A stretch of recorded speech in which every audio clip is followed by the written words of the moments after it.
पहली बात तो ये कि गवर्नमेंट को क्लियर करना चाहिए कि होमलेस हैं कौन। आप किस तरह ये होमलेस का नंबर गिन रहे हो?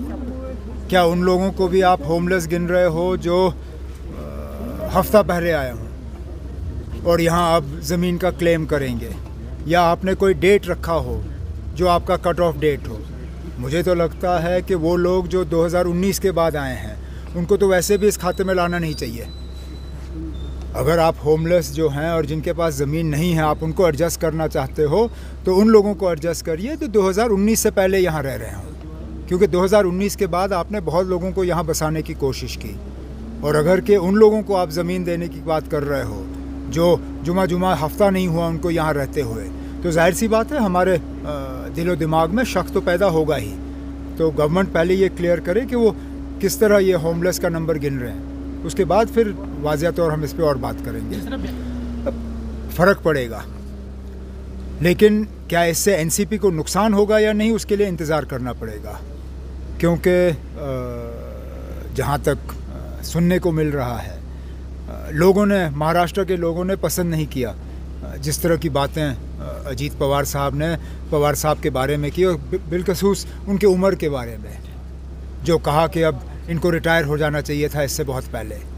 ये मुझे लगता है वहाँ के लोगों ने इस चीज़ को पसंद नहीं किया। बाकी तोड़ फोड़ का काम ये तो बीजेपी की पुरानी आदत है, ये इन पहली बार नहीं है कि उन्होंने ऐसा किया।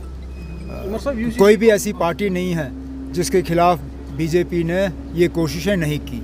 कहीं पे कामयाब हुए, कहीं पे कामयाबी हासिल नहीं कर सके। प्रपोज़ल आ जाए फिर देखेंगे, उस पर बात करेंगे।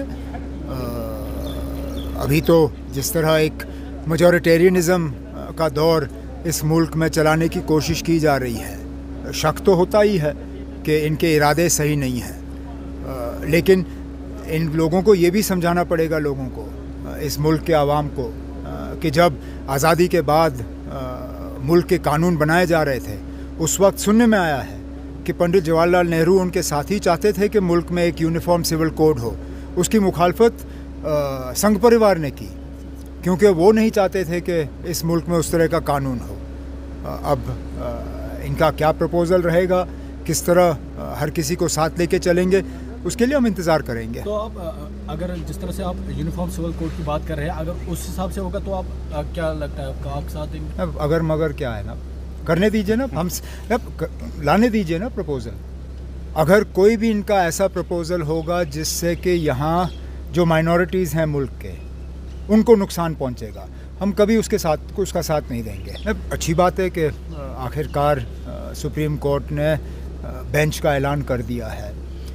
हम भी ये जानते हैं कि रातों रात ये होगा नहीं, क्योंकि पहले मौके पे शायद इनको गवर्नमेंट को नोटिस देना होगा, तो उसके बाद जाके फिर इस पे सुनवाई जो है वो शुरू होगी। और एनसी क्या करने जा रही है, हम इसमें पटिशनर हैं। हमने हमारे जो 2 मेंबर पार्लियामेंट हैं, हसनैन मसूदी साहब और अकबर लोन साहब, वो इसमें पटिशनर हैं। हम बढ़ चढ़ के इसमें हिस्सा लेंगे, लड़ेंगे और इंसाफ हासिल करने की कोशिश करेंगे। Thank you.